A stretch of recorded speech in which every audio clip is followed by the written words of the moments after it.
ಎಲ್ಲರಿಗೂ ನಮಸ್ಕಾರ. ಎಲ್ಲ ವಿದ್ಯಾರ್ಥಿಗಳಿಗೂ ಒಂದು ಮಾತು ಹೇಳಲಿಕ್ಕೆ ಇಷ್ಟಪಡ್ತೀನಿ.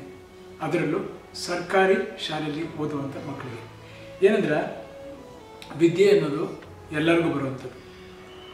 ಬೇರೆ ಸ್ಕೂಲಲ್ಲಿ ಓದೋರಿಗೆ ಬೇರೆ, ಪ್ರೈವೇಟ್ ಸ್ಕೂಲಲ್ಲಿರೋರಿಗೆ ಬೇರೆ, ಸರ್ಕಾರಿ ಸ್ಕೂಲಲ್ಲಿರೋರಿಗೆ ಬೇರೆ ಅಂತಲ್ಲ. ವಿದ್ಯೆ ಅನ್ನೋದು ದೇವರೆಲ್ಲರಿಗೂ ಒಂದನೇ ಕೊಟ್ಟಿರೋದು.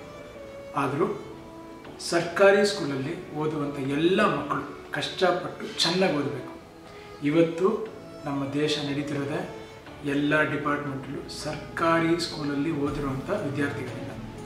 ಯಾಕಂದರೆ ಇವತ್ತಿಗೆ ಸರ್ಕಾರಿ ಸ್ಕೂಲ್ಗಳಲ್ಲಿ ಓದುವಂಥ ಮಕ್ಕಳು ಈ ವಿಷಯನ ಸಾರಕ್ಕಿ ಸರ್ಕಾರಿ ಶಾಲೆಗೆ ಯಾಕೆ ಹೇಳ್ತಾ ಇದ್ದಾರೆ ಅಂದರೆ, ಸಾರಕ್ಕಿಲಿ ಓದುವಂಥ ಎಲ್ಲ ವಿದ್ಯಾರ್ಥಿಗಳು ಚೆನ್ನಾಗಿ ಓದಬೇಕು.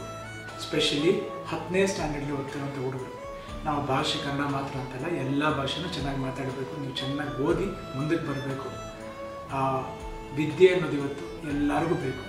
ಸೊ ವಿದ್ಯೆ ಅನ್ನೋದು ಎಲ್ಲರಿಗೂ ಬೇಕು ಅಂತಿರೋದ್ರಿಂದ ಯಾರಿಗೆ ಸೌಲಭ್ಯ ಇದೆಯೋ ಇಲ್ವೋ ಹೆಂಗಾದರೂ ಮಾಡಿ ಕಷ್ಟಪಟ್ಟು ಓದಬೇಕು. ವಿದ್ಯೆ ನಮಗೆ ಬೇಕು.